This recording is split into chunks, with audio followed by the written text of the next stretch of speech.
Let me throw out a tip for you if and when you ever have kids, and for anybody who's listening who has young children.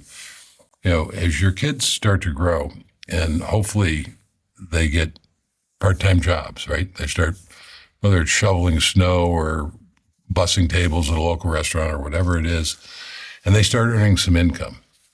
Well, you can take that income and up to, I think it's $7,000 is the limit now, put that in a Roth IRA, which will never be taxed.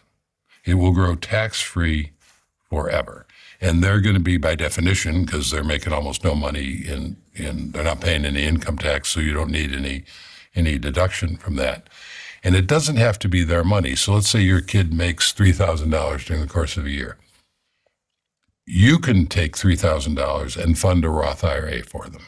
Imagine just if they never added anything other than that. You do that until they get out of college or whatever. That baseline is going to grow tax-free for an extended period of time. That's one of the great keys to wealth building, is just time. And is that advice that you still believe in, that people should be saving 50% of their income? Yeah, I think it's a good rule of thumb. It gets you to financial independence in a pretty reasonable, depending on what the market does, in, say, a 10 to 15-year time period.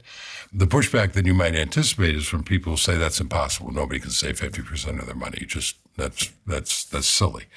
And I'm sorry, but I've did it, and I've now at this point I've known countless people who've done it. So it's certainly, you may choose not to do it, but it's certainly possible. Let's say you're earning $40,000 a year, which is the low end, the average median house. So that would be, let's say, $3,000 a month. Mm-hmm.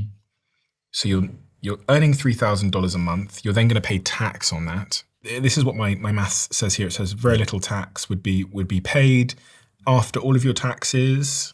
And so you've still got roughly $3,000 a month, about $2,900, which you would take home.